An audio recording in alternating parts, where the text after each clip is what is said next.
la pointe de notre iceberg cérébral. Et quand notre conscient est sollicité, il ne prend en compte que la tâche demandée. Je cherche le parc Bourgas. Comment je peux y aller parce que... Alors, parc Bourgas. Donc vous me disiez? Vous êtes comme ça. Ouais. Mais dans notre cerveau, il n'existe pas une zone de la conscience ni une de l'inconscience. Il faut voir le conscient et le non-conscient non pas comme deux continents séparés, mais comme deux formes de pensée qui sont en intrication permanente.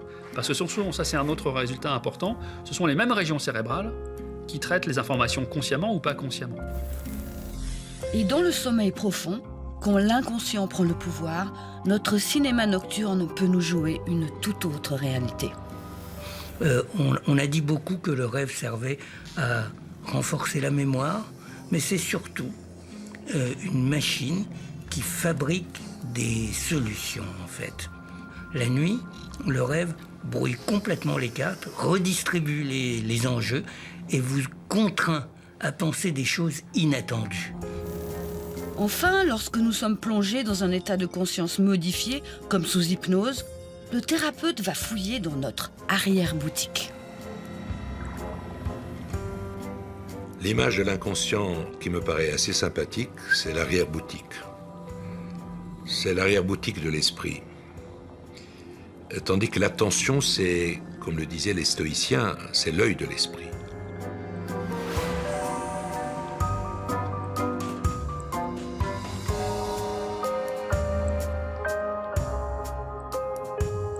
Le destin d'un individu du matin à son coucher, et on pourrait même dire pendant la nuit, c'est d'être bombardé de stimuli.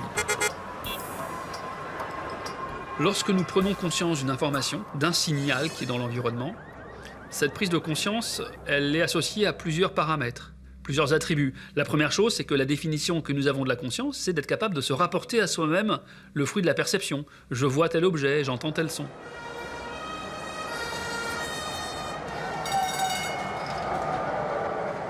Et ce qui est important de comprendre, c'est qu'une fois que vous avez pris conscience d'une information, vous pouvez en fait lui faire subir tout ce que vous savez faire avec votre cerveau et votre esprit. Prenons un mot. Une fois que vous lisez un mot, vous pouvez accéder au sens du mot, mais vous pouvez également décider de vous souvenir d'un souvenir qui a trait avec le sens de ce mot. Vous pouvez décider de construire une phrase avec ce mot. Vous pouvez décider de vous souvenir de mots synonymes ou d'antonymes, ou vous pouvez décider de le traduire dans une autre langue. Vous pouvez compter ses lettres. Dès que vous prenez conscience d'une information, vous pouvez lui faire subir tout ce que vous savez faire mentalement. Et ça, c'est très précieux, parce qu'on rentre vraiment dans l'univers de la représentation consciente qui nous permet d'imaginer le monde, de penser le monde, de modifier par la pensée un petit peu ce que nous percevons. Alors ça, c'est l'avantage de la conscience. La limite, c'est que pour faire toutes ces opérations, ça a un coût en termes d'effort mental et même de réseaux cérébraux disponibles. Autrement dit, très peu d'informations peuvent être conscientes en même temps. On pourrait dire que la conscience est un peu comme le sommet de l'iceberg, ou la pointe de l'iceberg, c'est-à-dire c'est ce à quoi nous avons accès de manière évidente, naturelle.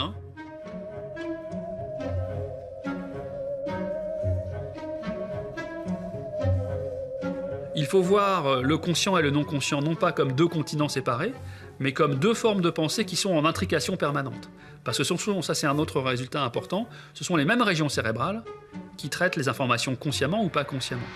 Autrement dit, il n'y a pas une région du cerveau qui soit la région de la conscience, mais la conscience, il semble plutôt qu'elle corresponde à un mode de fonctionnement entre les régions, une sorte de conversation entre des régions qui a des propriétés particulières, mais ce sont les mêmes régions qui peuvent travailler consciemment ou inconsciemment.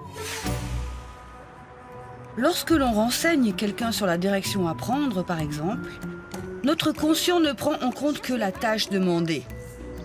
Attention, vous n'allez pas croire ce que vous allez voir. Super, où on est? Plein de plein palais.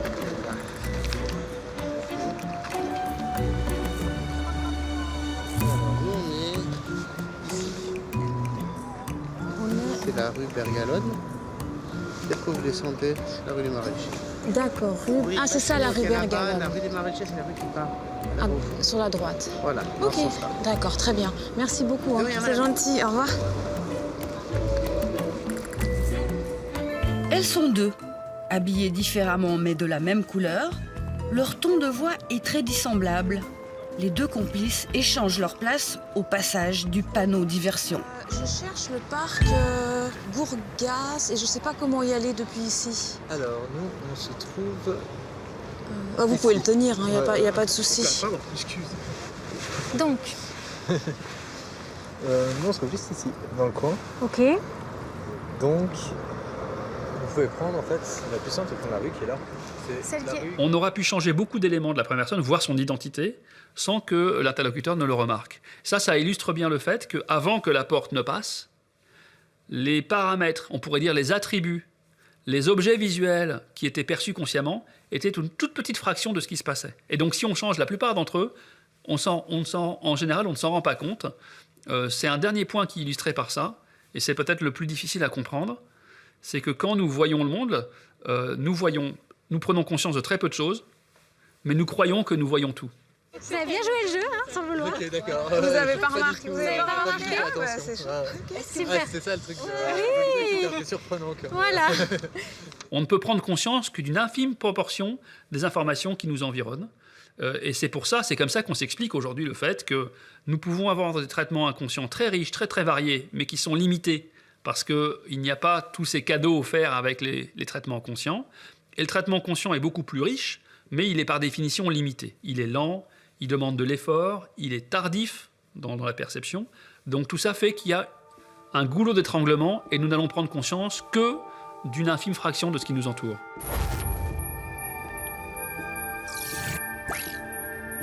À chaque fois, il va se passer la même chose dans la perception visuelle, c'est-à-dire que notre perception se joue en deux temps.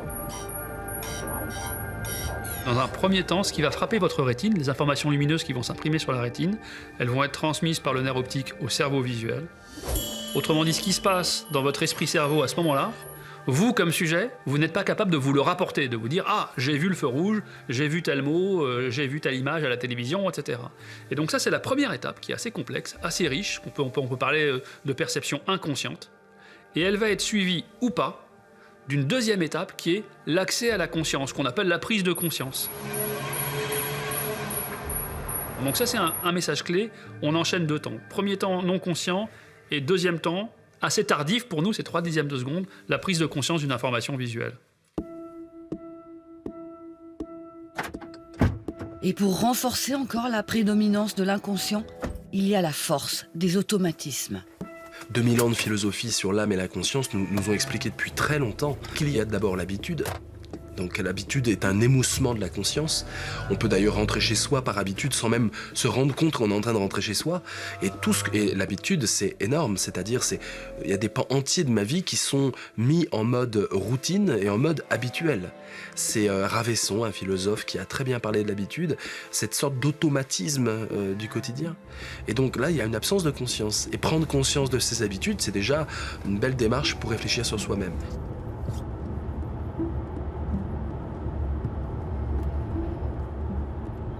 La démarche scientifique et philosophique aussi est une tentative d'accéder à cette vérité cachée.